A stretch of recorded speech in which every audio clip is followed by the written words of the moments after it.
our heads. Blessed Lord Jesus, Almighty God, we say, any man that is going to school, open the mic, Lord, as it doesn't help, Father God. Yes, you come, our Father, and give us the interpretation. May you, oh Father, take full control and give us the interpretation of God. Observe the month of Abib and keep the Passover unto the Lord thy God. For in the month of Abib, the Lord thy God brought thee forth out of Egypt by night. Amen. And let's just go to Exodus chapter 12. We shall come back to Deuteronomy as we go along. Let's just go to Exodus chapter 12. Amen.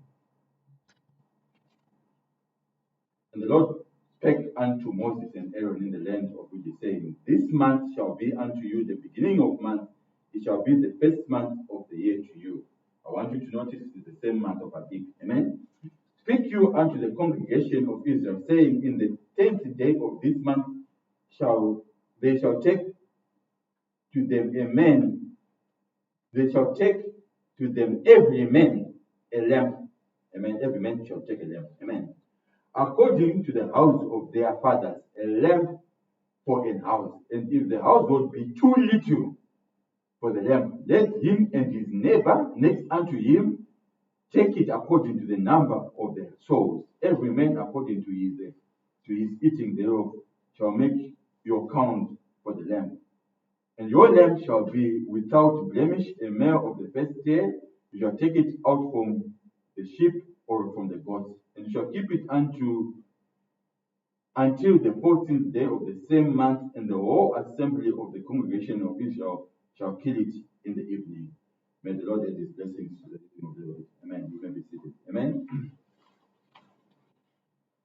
For those of you who might be quite familiar with the scripture reading, this is the scripture reading of the Passover. Amen. The Passover occurred in Egypt. Amen. And we are acquainted with this Passover because we've been going through the series of Moses, Israel, and the church. Amen. And while we're going through with Moses, Israel, and the church, blessings, can you switch this off? Just switch the light on your thing, on remote control. Thank you. So while we are going through the Passover, we're going on the same series of Moses, Israel, and the church. It's the same series that we're going on, but remember I said we are never going to be in a position to finish it all, but we will touch the highlight. And if you touch the highlight, we are not going to touch the highlights like in the chronological order of how they came out. It's just a series. So we pick the highlights. Last time we're speaking of Israel in Kadesh Barnea. Today we're speaking of Israel back in Egypt. Amen. When they were having the Passover. Amen. And the other time we're speaking about Israel when Moses was going back to Egypt after having met the Lord at the burning bush. Amen.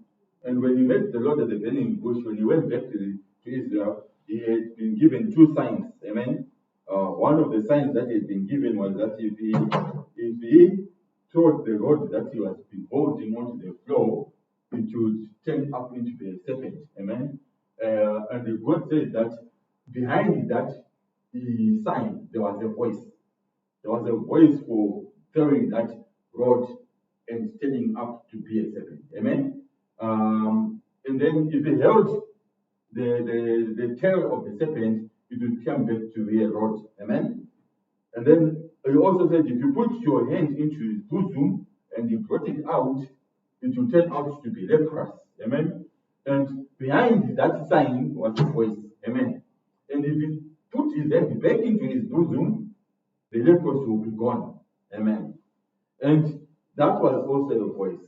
Amen. And we were saying the other time, I think on the first meeting or the other day, we were saying that these signs were not just happening to everybody. Amen. The first sign of the serpent being turned to a rod and the leprosy sign, Moses had to go back to his own people, Israel.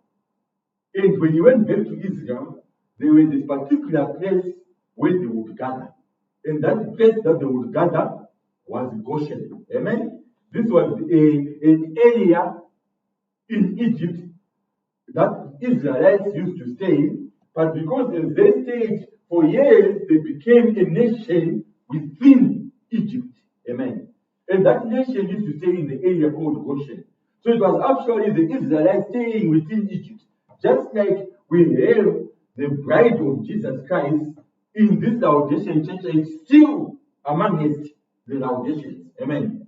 The church, there's only one church. There's no two other churches. There's only one church. The church of the living God, which are those that have come out from the world and are following the Lord by their heart and soul and are in Christ, is only one. Are living in the world at the same time. Amen. So this church is going to be called out of the world. Amen. So that they can go to a heavenly place and be with the Lord and Savior Jesus Christ.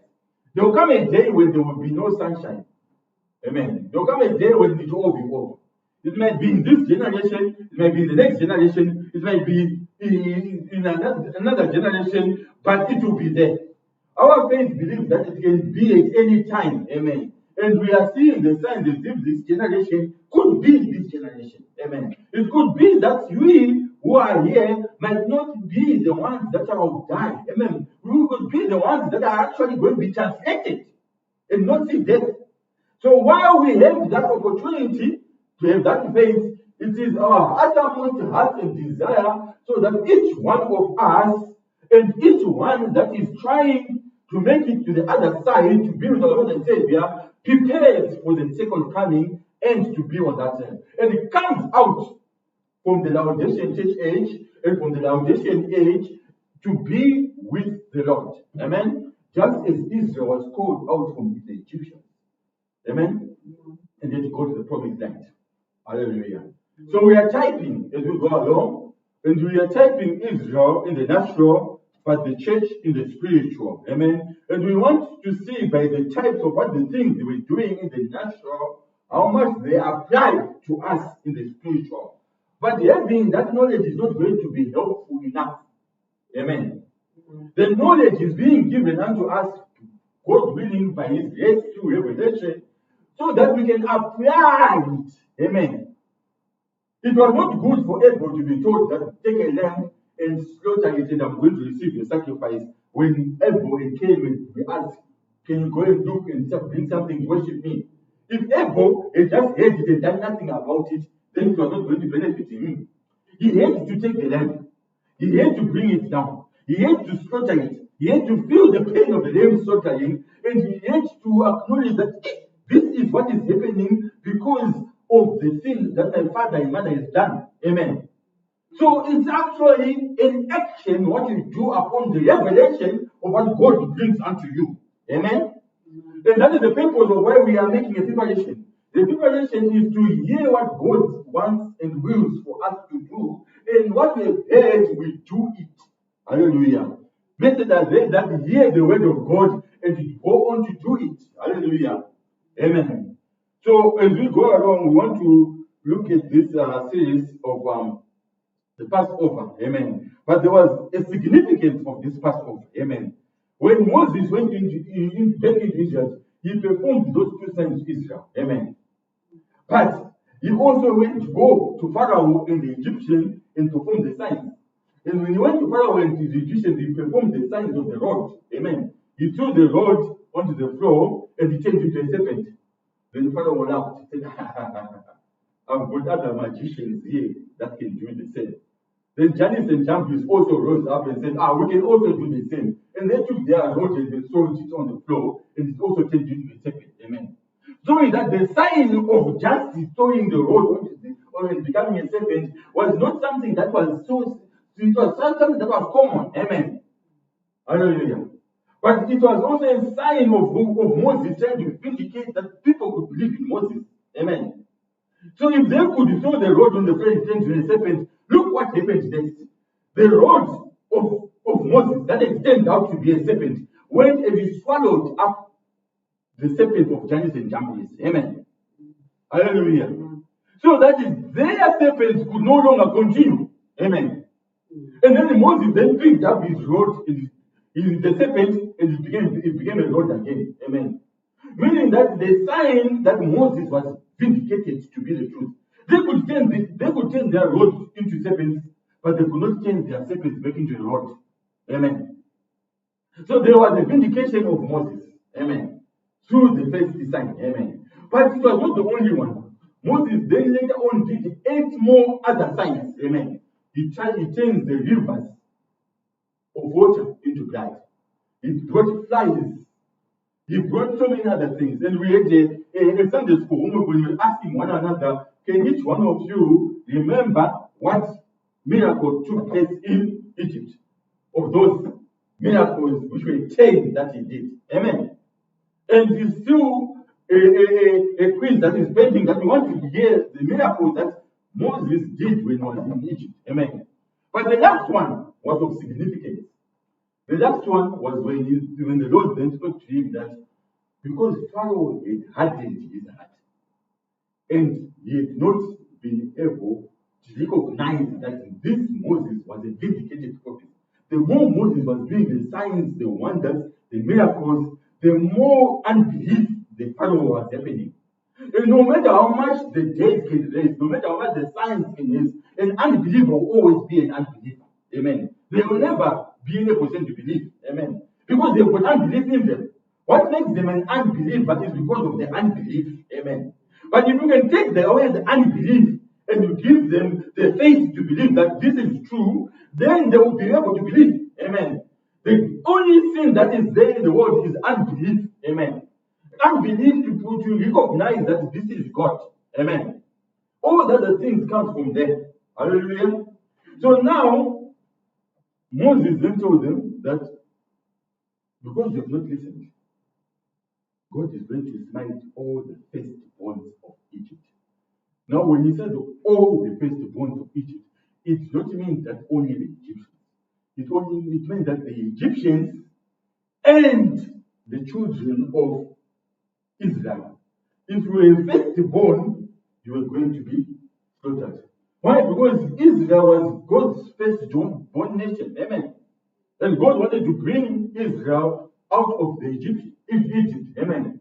And when that was proclaimed unto Israel, there were further instructions than just the smiting of the firstborn. Moses had then to be told the instructions of what to do so that their firstborn would not be smitten. Amen. So here we are on Exodus chapter 12. And here let us now start off our scripture reading as we read it before and continue now with our context. Amen.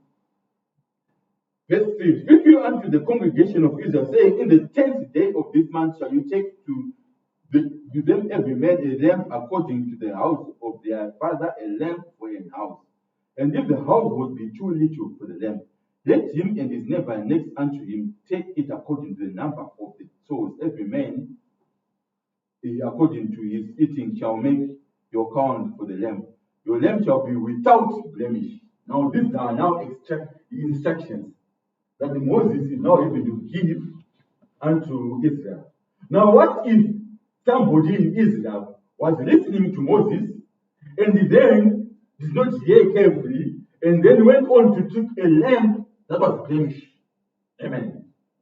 Now when they meant blemish, it means that lambs when they were born in one color. But if they had a spot on them, they would be called that they've got a blemish on them. If they were crippled, they would be called that they've got a blemish on them. So there had to be a lamb which was spotless, which was without blame, amen, which was without cripple, amen. It would not have anything that would be blame on it, amen. And we know that that was the significance of the Lamb of God who was going to come on in future, our Lord and Savior Jesus Christ. I think we all know that the Passover had to do with Christ being our Passover, because Christ was the Lamb of God. But knowing that, without knowing what happened in Israel, of how they were coming out, amen, it's not going to help us unless we see the instructions and we see the significance of those instructions, amen. Because it is the significance, hallelujah, of the instructions That makes it more powerful when they are applied, hallelujah, in our day-to-day lives. Amen. It is the significance of the instructions of what they are to do that when you apply them in our day-to-day lives, they've got an impact of how they can change our lives. Amen. Many people know that Christ was the Lamb of God. Amen. Many people confess that he came and was God. Amen. But do they have the instructions, hallelujah, of the significance of him coming over and his Passover, what it meant, hallelujah, unto us and unto them. Amen. Glory to Almighty God. Sorry, I'm not seeing God of my glasses, so sometimes I have to bring them back on and they're off. I'm not used to them. Amen. A male, that lamb, it was not a female. Amen. Again, showing that his coming was not to come in the gender of a female. Amen. He was going to come in the gender of a male. Amen. Hallelujah. A male of the first year. What if you took a male, a male which was now in the second year, or the third year, or the fourth year? Would it have worked according to the instructions that you have been given? Amen. It had to be in the first year. Amen. Because the lambs, when they give birth, they give birth on the second year or third year. In the first year, they have not yet met any other male or have had any other mating. So it would have been a male that has not known any other female or anything. Hallelujah. It has to be a male that is without brain and has not yet had an encounter or gone up to have met any other female. Hallelujah. Praise be the name of our Lord and Savior Jesus Christ. I shall come back to it. Amen. You shall take it out of the sheep or from the goats. You shall keep it until the 14th day of the same month, and the whole assembly of the congregation of Israel shall kill it in the evening. Amen. So this lamb was going to be killed. Amen. They never said you can kill it in the morning.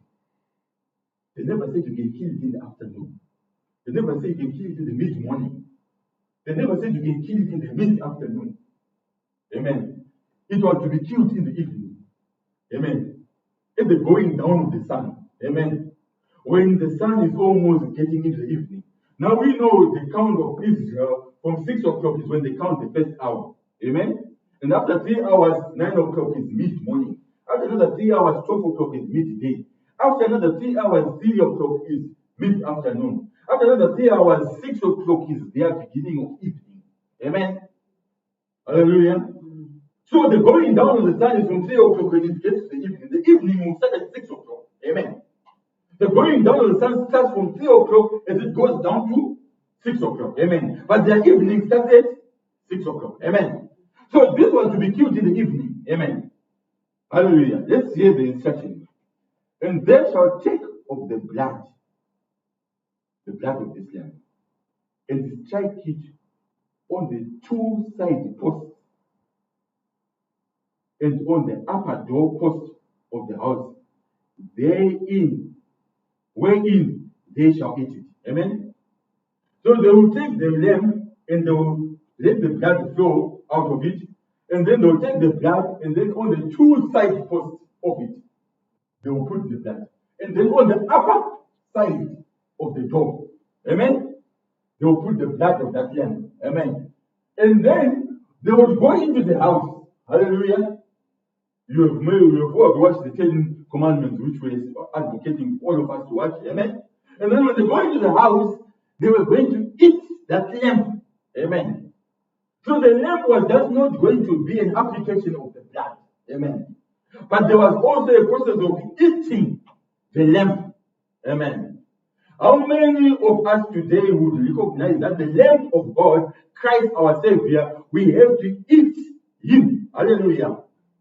We have to eat Him. Amen. And that was the greatest thing that the disciples, some of them don't understand, when they said, except you eat my flesh and you drink my blood, you will no part with me. Amen. He was meaning that he was a lamb, and he needed to be eaten as a lamb. And some of them asked, are we going to be eating flesh? Are we going to be cannibals be eating another human flesh? No, we have no part of this. Amen. And people will not understand it. Amen. But he knew what he was meaning because he was the weight. And in the beginning was the weight. And the word was with God, and the word was made flesh. And we beheld him and touched him. He knew that the people who were going to eat him were going to eat the word. Hallelujah. And when you eat the word, we are eating the Lamb of God. Amen.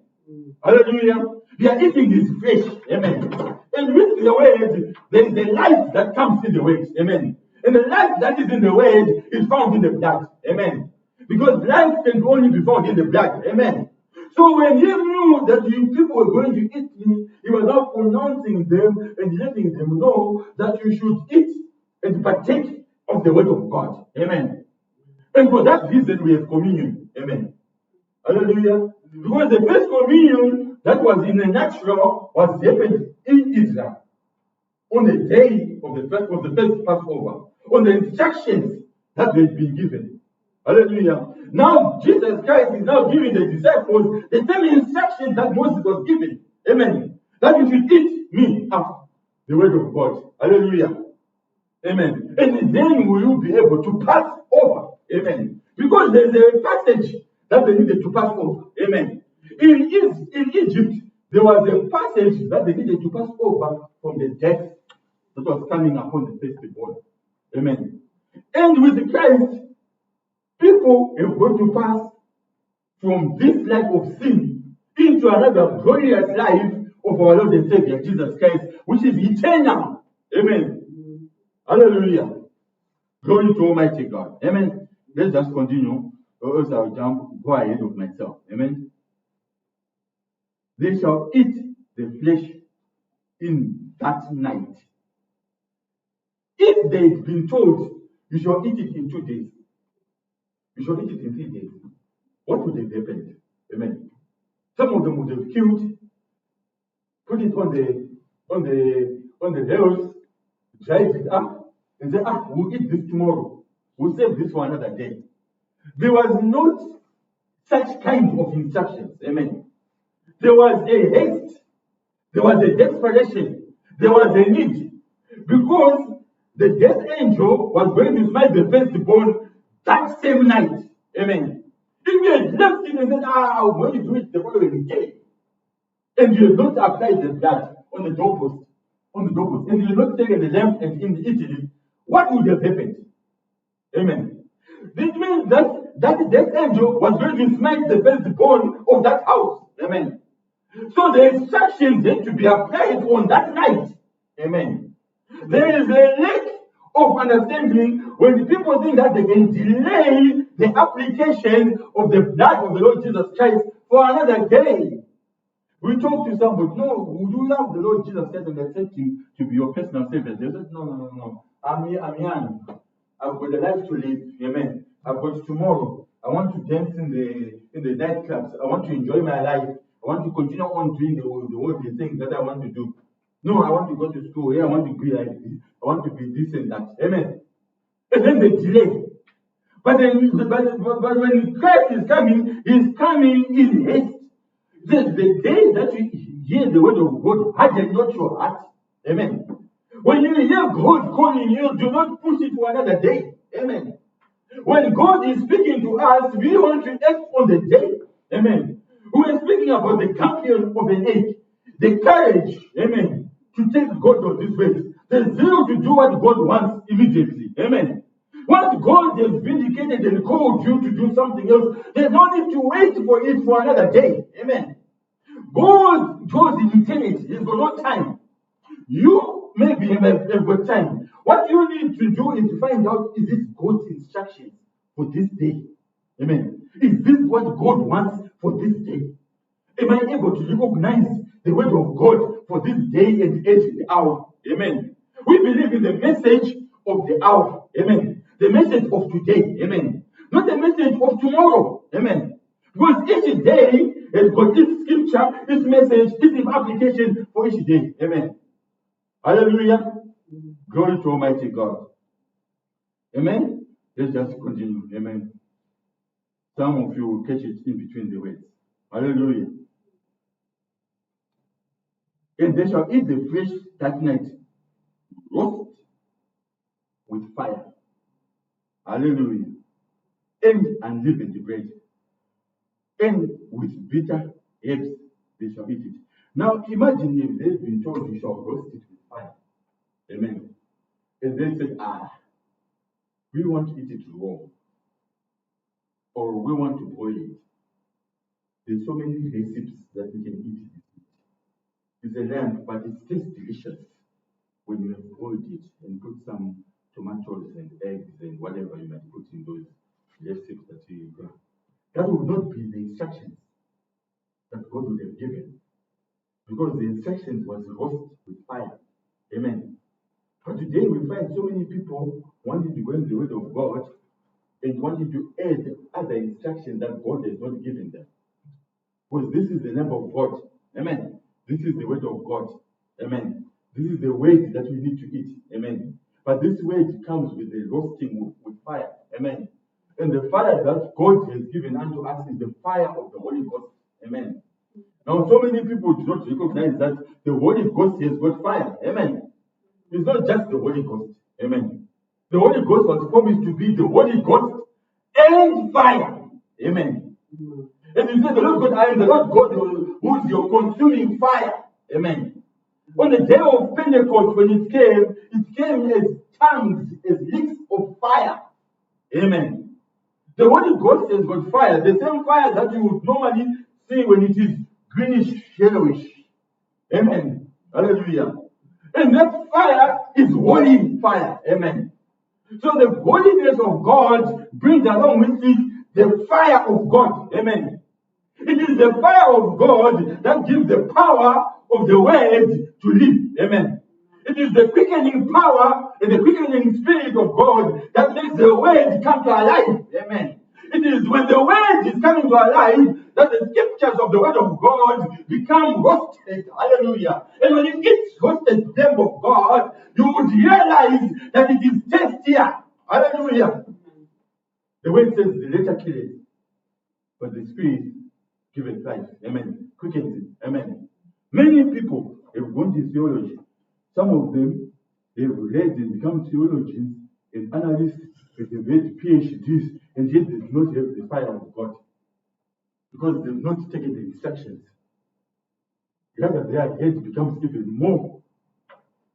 I said one time, I'm just reminded, I said one time at another place that with this PhD, they have permanent head damage, and people laughed. It just came out. I didn't even know what I was saying. Because you might have you can have your PhD in medicine, PhD in whatever. That's fine, You are being knowledgeable in your profession, being knowledgeable in your trade. But when it comes to the word of God, this word is not known by education. Amen. Amen. This word is not known by going to a seminar. Amen. This word is known by the quickening power and the fire of God coming to take the word of God and interpreting itself. Amen. Without no private interpretation. Amen. That's how God interprets his word. Amen. We can all say that we are preaching from the word of God, but then when we want to see whether it is God or not, and we want to prove it, he has to take the word of God and make it come to our life. Amen. If God said something and then it does not happen, then that is not God. Amen. But if God says something and that happens, then that is God. Amen. Hallelujah. Because God cannot lie. God cannot fail. God cannot tell you something and then it will not happen. Amen. Hallelujah. So the only proof that we can know that this is God is when the word of God becomes manifested to be alive. Amen. And no man can do that except God himself. Amen. And when God is doing that, he is doing that with the quickening power and the fire of God. Amen. Hallelujah.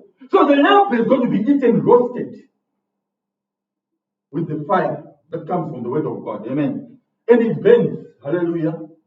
Fire, there's no fire that cannot burn. Amen. Every fire burns. Amen. But it has to burn the correct things. Amen. I want the fire of God to come into my heart. And I pray and believe that if God could send the fire into our hearts, it will burn. Amen.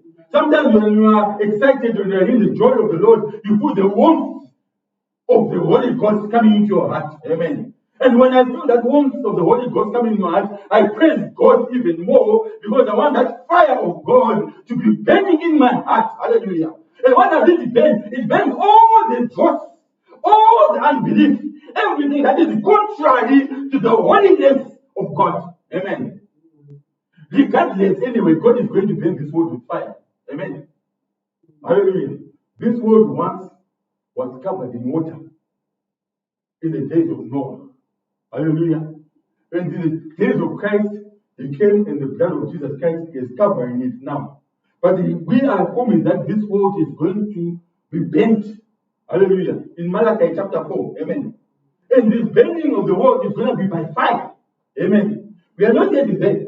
Hallelujah. But it shall come. Amen. Because God said so, it will happen. Amen. But before it happens, there is an escape. There is a way that God has made through a provision of a Passover lamb to escape that. Amen. And you only escape when you can take the instructions of the Passover and you know the significance of the Passover and know the significance of how you can apply that in your heart. Amen. So that you can pass over. Amen. Let's just continue. Amen. I had in my notes to read Deuteronomy. Amen. Anyway, let me just continue on verse 9. It won't be a long sermon. It will be a very short sermon. I just want to touch on that significance and focus on it so that we know the significance of the Passover. Amen. Where verse 9 says, "Eat not it raw," like I was just saying, "nor sodden at all with water." Amen. But roast with fire. Amen. Now what he was his head with his legs and with the patent thereof. Amen. They never say that you can roast the part and then keep the other part.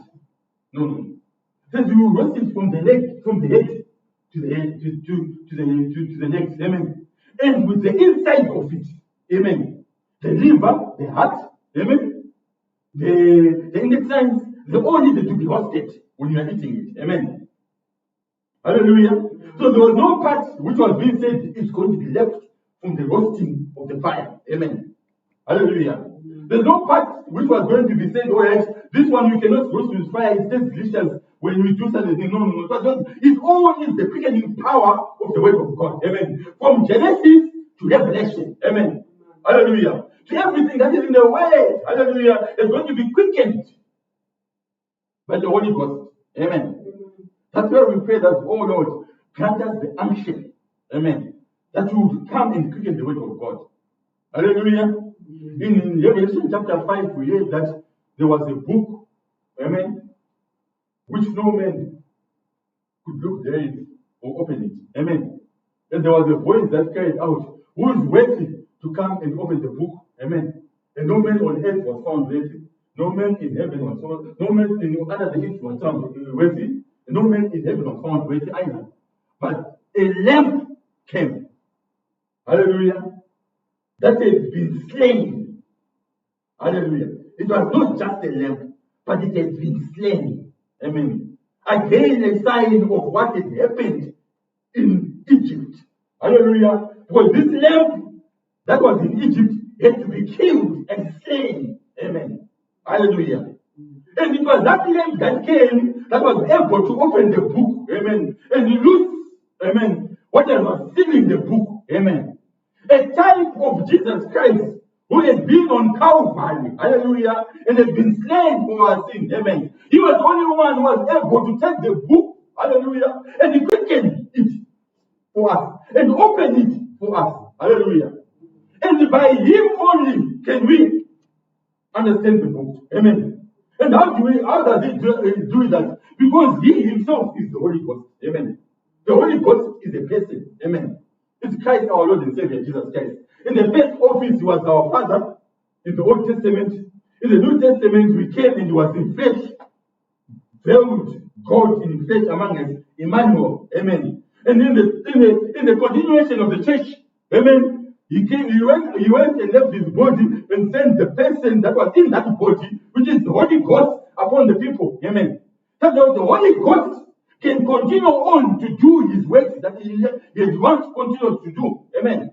And it is this Holy Ghost, hallelujah, who is the person of Jesus Christ, who is able to open the book. Amen. He is able to bring the Holy Ghost and the fire that brings us to the roasting. Amen. Hallelujah. Blessed be the name of our Lord and Savior Jesus Christ. Well, let's continue. Amen. With the penitence thereof, and you shall let nothing of it remain until the morning. Amen. So now when they were roasting it, amen, that night, they had to make sure that what they were roasting that night would not remain in the morning. Amen. So everything had to happen that night. Hallelujah. This is the instructions that they are being told, that if you do these instructions in this night, the death angel is not going to hit you when it is passing to kill all the firstborns. Amen. So in that night was a special night. It was a night that, like no other night. Amen. Hallelujah. Because while everybody else is really worried about what is going on in Egypt, this household, if it be too little, is taking its own neighbor. Let's come and let's join together. Amen. So that the number of the souls can fit and eat this lamb. Amen. Hallelujah. So it was not only a selfishness of saying, we've got our own souls here, you cannot come in and join us. Amen. It was also an openness that you come in. Amen. Just like it is today. Amen. We cannot just say, well, we just want to be saved alone. Amen. We would want to bring others. Hallelujah. So that they can partake of the lamp of God that God has given unto us. Amen. Hallelujah. Blessed be the name of the Lord Jesus Christ. And then when they were in that house, everything had to be eaten. From Genesis to Revelation. Amen. Every chapter, every word. Amen. My Bible, my Bible, my Bible, my Bible, and I, oh, what a wonderful treasure. This Bible is a treasure. Amen. It is the lamp of God. Amen. That we need to eat. Amen. So the Passover was not going to be complete without the eating of the lamb. Amen. Our passing over from this earth unto the glorious end, to the glorious heaven, is not going to be complete without us partaking of reading our Bibles, listening to the word of God, and hearing the faith of it, and seeing what we read come to pass. Amen.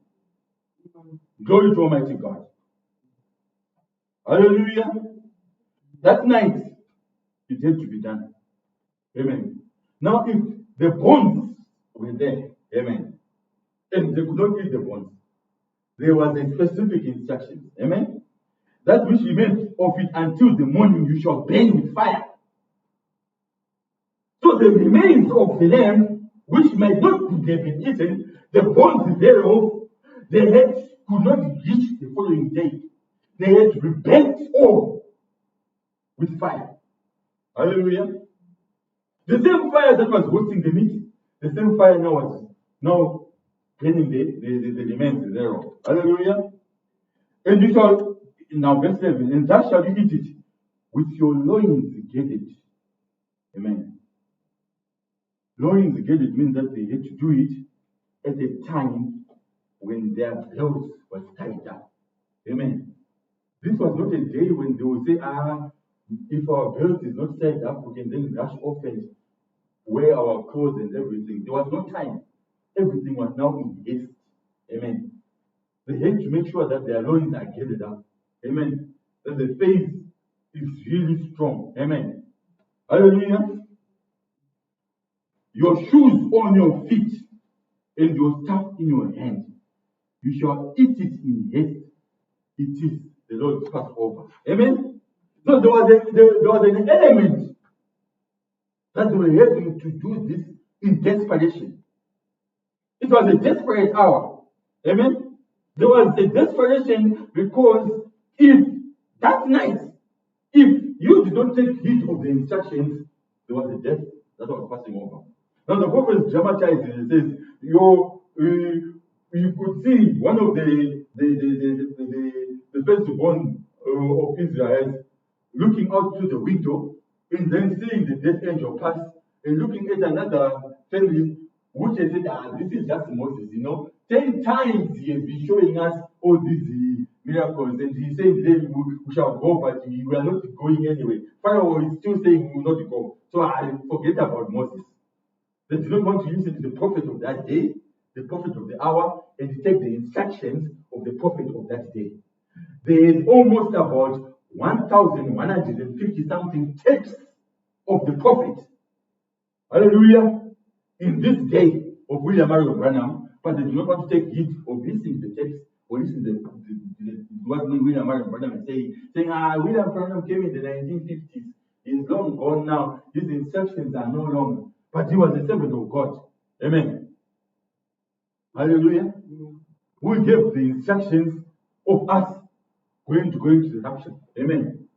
In those steps, we have the instructions, and in those steps lies every rapturing faith that we've got need of. Amen. So it is part of the instructions of our day. Amen. It is part of the instructions of our passing over. Amen. Hallelujah. It is significant unto us in this day, in this Passover. Hallelujah. Glory to Almighty God. And then that family, the son said, they are crying now. What has happened? The mother is out in the street. She's crying. Listen, what is she saying? She's saying, my firstborn is dead. They were going on like that. And then the son will come back in the house. It could possibly be me. Have we done? And the dad will say, come, my son. You can see he was roasting the meat. You can see this is what texts are saying. This is what the word of God is saying. We are roasting it with fire. Have the meat, eat. God's only provided place of worship. Amen. Take this way. Hallelujah. The rapture. Amen. Take this way. Hallelujah. The lamb and the dove. Amen. The tapes. Hallelujah. Were being played. Hallelujah. And they were roasting the fire. Amen. In this day of our Passover. Amen. Hallelujah. We should not just let our children just go on without not recognizing that the playing that the tape has got the instructions of us passing over into the promised land of the rapture. Amen. When you play the tapes, inside those tapes, there will be a word. Hallelujah. There will be a scripture. Amen. There will be a revelation. There will be a golden nugget that God will just drop down in your heart. And when it drops down in your heart, it will come with the fire of the Holy Ghost. And when it becomes the fire of the Holy Ghost, it will just burn something. Hallelujah. In you. Glory to Almighty God. Roasted with fire. Hallelujah. The word of God. Amen. And then, okay, David, can I have a meat? But there's some remaining. You said that we should eat all. No, my son. Don't worry. The Holy Ghost is still here. The Holy Ghost tells that we should not eat this tomorrow.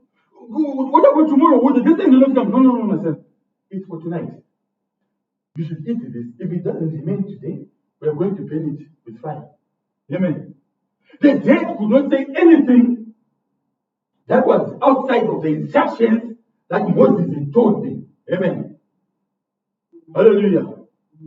You could not say anything outside of the message of today that you have been instructed to do. Amen. Just like in the word of God, if you add therein or subtract therein, you will cast it upon you. Amen. If you subtract it, your name will be taken out of the Lamb's book of life. Amen. Hallelujah. So there is an element that when we are instructed of the word of God, we've got to do according to it as it has been instructed. Hallelujah. Okay? Let's go to Deuteronomy chapter 16. Amen. The same instructions. Amen. But here we have something added as well in this instruction.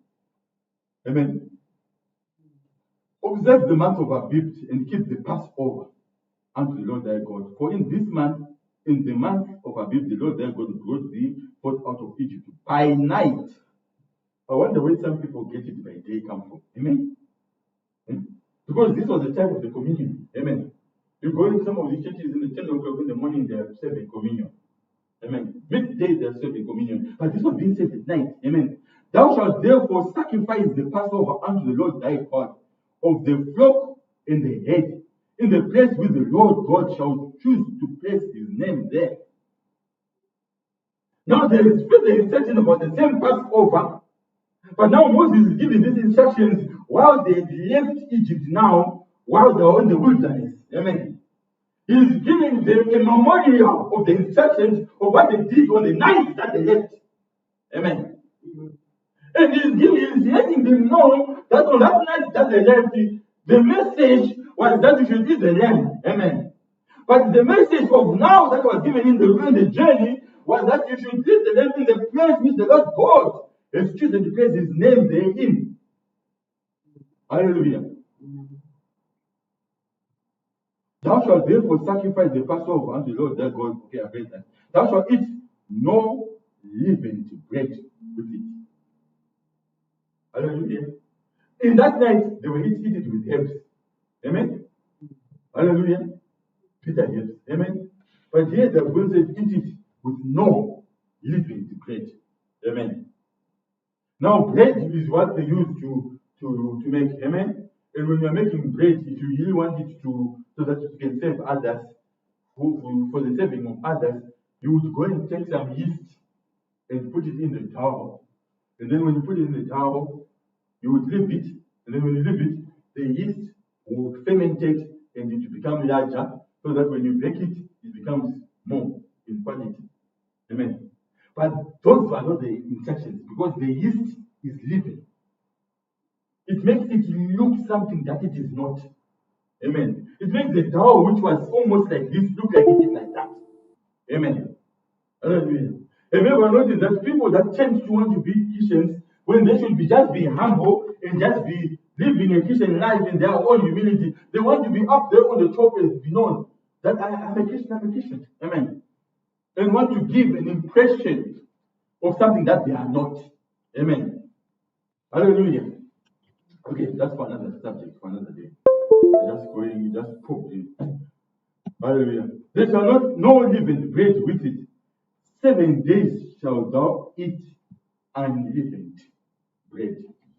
So this bread without yeast, without any addition, amen, to it, without any subjection to the bread, the dough. You just need to make it. And whether it was flat, because yeast makes it soft, whether it was ragged, whether it was not so nice to taste, because it's so rough, when it is not been put any leaven into it. But those were the instructions of it. Amen. Just like the word of God does not just come in the smooth flow. Hallelujah. Hallelujah. It comes with a bit of guts with a sting to it. Amen. When it says, if thou shalt not, thou shalt go to hell. And then people say, because it needs that guggedness that comes along with it. That's the significance of eating unleavened bread. We do not want the gospel that just tells you, oh, you're all nice, we're all going to heaven. Just like, when some of these flowers that you have, you've got to take some insecticide and spray them to keep the insects off, so that you can preserve. Christianity is not like that. Christianity has got some bit of smoothness. Sometimes you go to the valleys, sometimes you go to the mountains, sometimes you go to the smoothness. Amen. Some people, they feel like you're not a Christian when it's a bit rough.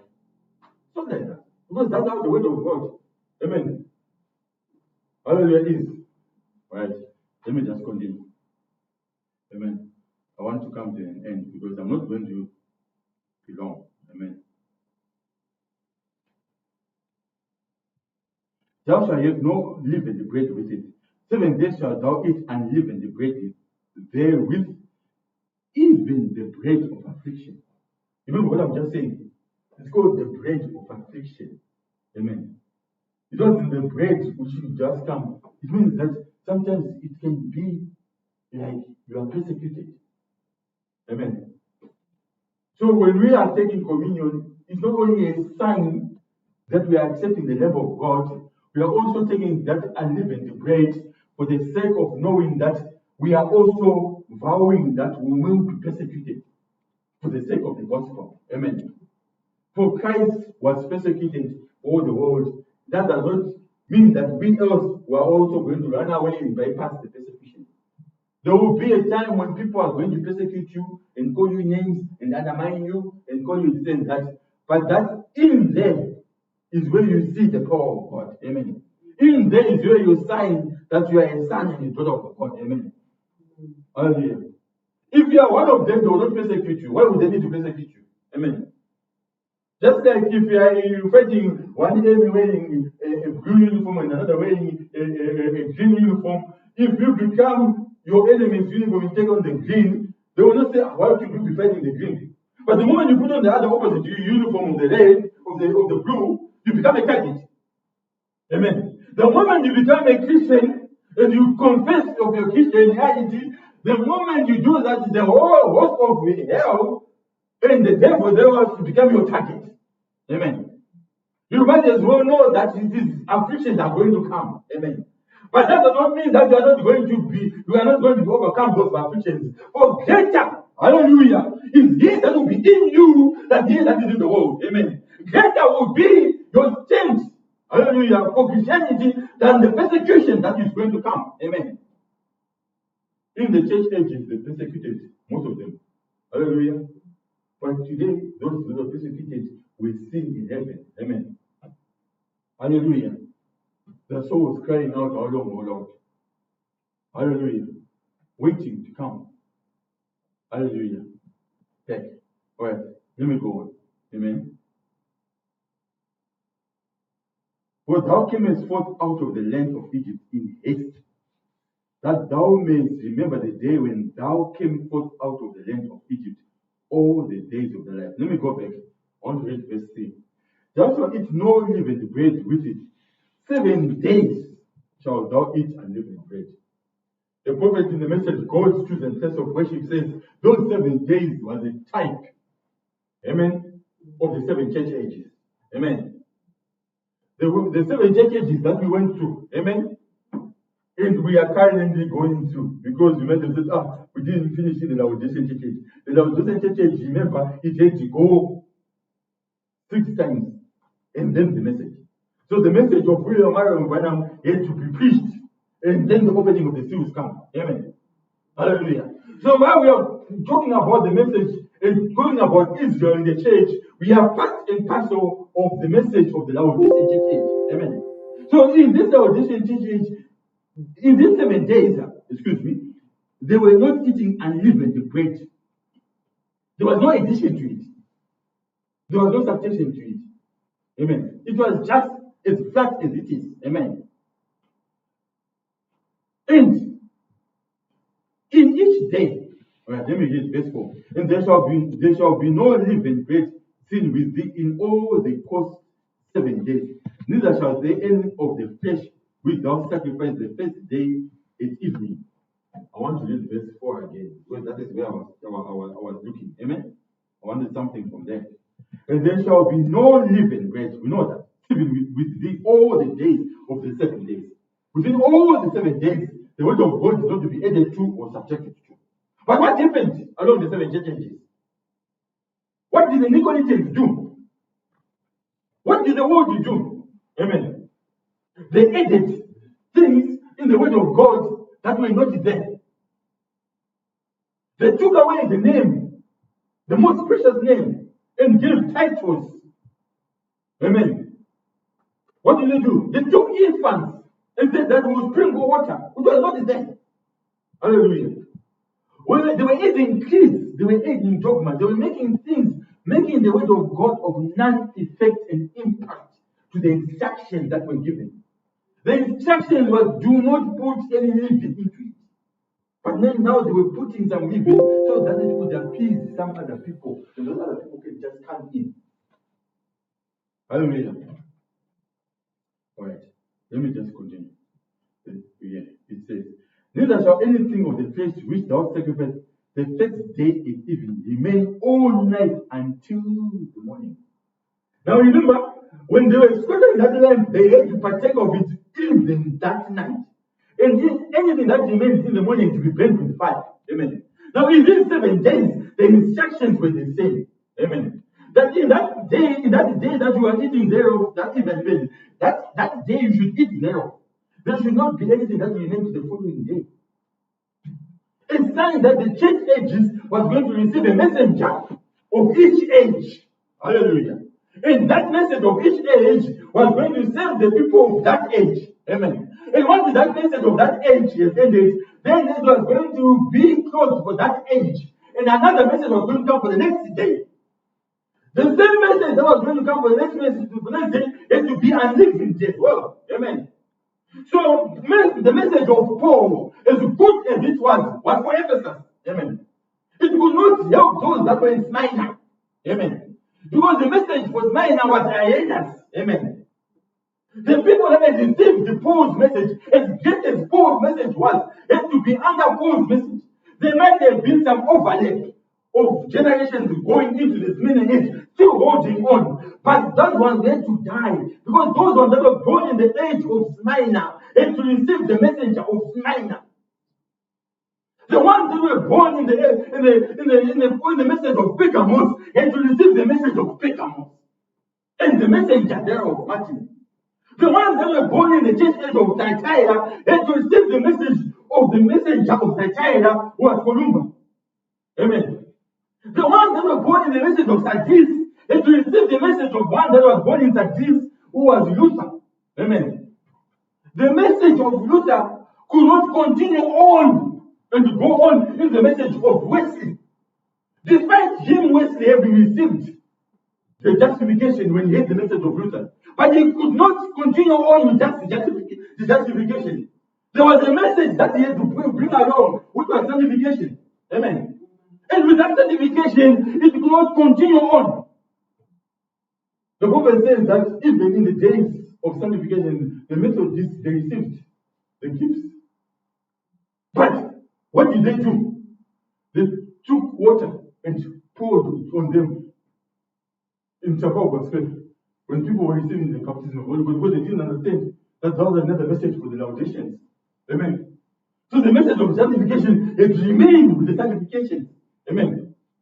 And the message of the Laodiceans had to come along and receive the messenger of the Laodiceans. Amen. Those 7 days they had to come in each age. Amen.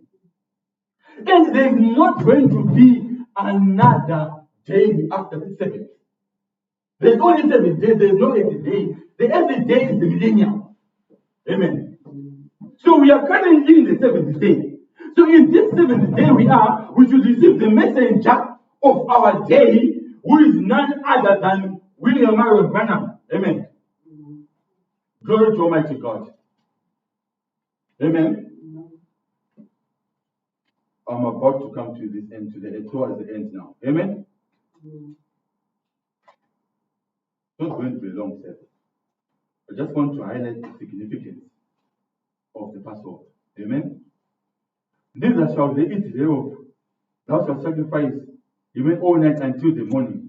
Thou mayst not sacrifice the Passover within any of thy gates which the Lord God has given thee. Now, while they were going along the wilderness, Moses divided the children of Israel by tribes into certain gates. So there was the people that were on the north gate, there was the people that were on the east gate, there was the people that were on the west gate, and then there was the people that were on the south gate. And each one of those was with three chairs each. Amen. And now Moses was saying, now, this was not going to happen in any of those gates. Listen now. Which the Lord God has given thee. But at the place which the Lord thy God shall choose to place his name in, there shalt thou sacrifice the Passover at evening, at the going down of the sun, at the season that thou camest out of Egypt. Amen. And thou shalt roast and eat in the place which the Lord thy God shalt choose, and thou shalt turn in the morning and go into thy tent. So there was a place which now God was saying He's going to choose, and choose to place His name therein. Amen. Now we know by the grace of God that that name was lost to the church ages. Amen. And then now this church age, it was brought back to us through the message. Amen. And that name is the name of our Lord and Savior Jesus Christ. Because when Moses met him, he says, I am that I am. Amen. And when he was here on earth, he says, I am, identifying himself. I am the bread of life. Amen. I am the tree of life. I am that I am. Amen. He was identifying himself to be the name that God is identified to put his name there on. Hallelujah. When Mary met the angel Gabriel, the angel Gabriel said, thou shalt call his name Jesus. Jesus means Jehovah Savior. Amen. God chose to place his name in the name of Jesus. And Jesus is where he placed his name at the whole of heaven and all the creation and everything, all the fullness of the Godhead that God is, was, and ever shall be, was indwelt and embodied in that tabernacle of a man named Jesus Christ. Amen. So he was placing his name there. And for anybody that was going to have the Passover, they had to have their Passover in this name, as we stand. They have to have their Passover in this name. Amen. The instructions are not long. They are not complex. They are just simple. They are not even in such a way that you have to scratch your head over them. No. The simplicity of the gospel is to just take that the name of our Lord and Savior, God chose to place his name there. When he was embodied in that tabernacle named Lord Jesus Christ, he had no other choice but to fulfill the objective of the Lamb of God. Even when he went to get him, he said, if it will, I will let this cup pass. But because it was the purpose and will of God, he could not let that cup pass. He had to fulfill the objective of the Lamb of God that was going to be slain for the sins of all the world. For my sins, for my iniquity, for your sins, for your iniquity, for your transgression, and of the world. Whether they accept it or they don't accept it. Amen. It's still available. And that availability of the blood still remains until this day. Amen. And when it is remaining until this day, there will be a time when it will not be. When he comes to collect those that have accepted it and to go on, and then them that will be left behind, thereafter, the availability of the blood is no longer there. But while that availability of the blood is there, each one of us, and those online, and each one of us has got an opportunity, hallelujah, to pass over from a life of this world to another life of the glorious by accepting our Lord and Savior as the Passover. And that acceptance is to take the lamb, not just by accepting, by confessing of your own mouth only, and by action of being baptized in the name of Lord Jesus Christ, but also by understanding that you go through the persecution of it, eating the ragged and living bread, eating the lamb, eating the bread of affliction, hallelujah, letting the fire of the Holy Ghost come and quicken the word and make it alive in you. It becomes a life lived out for the Lord and Savior Jesus Christ. And that's the invitation. The invitation is not just to come to Christ as an event of today. Then I have accepted Jesus Christ and then tomorrow you go back to what you want to do. The invitation is not just to come to Christ for when there's a revival. And then you say, I've accepted the last revival, I'll wait for the next revival. Oh, I've accepted it on this Sunday, I'll wait until next Sunday. No. The invitation is a day-to-day lived out life. Hallelujah. Of the sacrifice of taking the lamb and the significance of the Passover on a day-to-day basis. Hallelujah. Glory to Almighty God. As we bow our heads,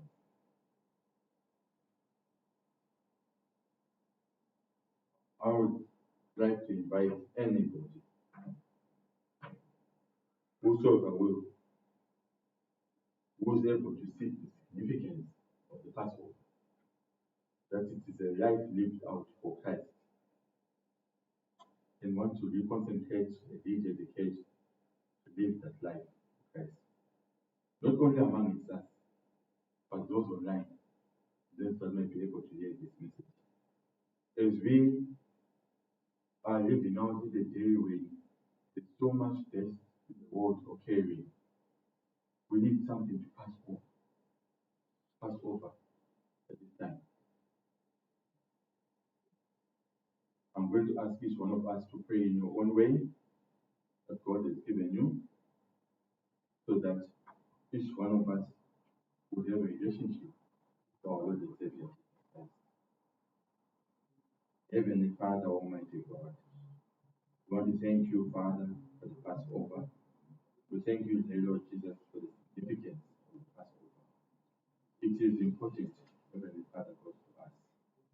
Dear God Almighty, many a times people bring such kind of messages at Easter time, Lord God, but it is not just for Easter, Father. This message is for our day-to-day, lived out life, oh God, that we can pass over, Heavenly Father. There are so many things that wants to hold us down, that wants to be in our lives, to afflict us, Heavenly Father, to make us lose heart, to depress us. But dear God, we can pass over all those things, Father, by the acceptance of the blood of the Lord Jesus Christ. And all burdens, Father, will be lifted out of us. And we take the significance of a life lived out for Christ. But we do not just want to live a life for one day, we want to live a life on a day-to-day basis, oh God. I pray, Heavenly Father God, that each one of us, oh God Almighty, might consider the significance of the Passover. And that significance we can take it upon our heart, Heavenly Father. May the fire of God fall within our heart, oh Father, to quicken the word of God, Heavenly Father, that it can live and can be roasted, Heavenly Father, even within us, oh God. I pray, Heavenly Father, that you let this word, Almighty God, have the purpose unto which it was given unto us, oh God. And Lord, we can partake of the message of this day and age, oh God. I commit this message into the hearts of the people. I commit this message that today, God, it may bring the fruits of the Holy Ghost in us, oh Father.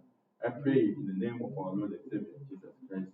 Grant that your will and your purpose for our life is given, oh God, unto us.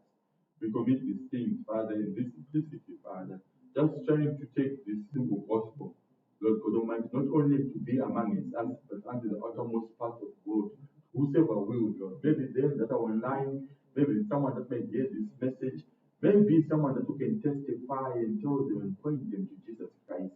God, we can point them to this message and this sermon, that there is a Passover, oh God, and it's a day-to-day lived out life, oh Father. And it's going to be all the days, oh God Almighty, of our lives, Father. For you wanted the children of Israel to remember this memorial of all the days of their lives and in each generation, Father God. Even that ordinance, you've given it unto your church, dear God Almighty. To remember the communion, Father, is the Passover. They ask, dear God Almighty, that you grant unto us, Father God, the passing over from our old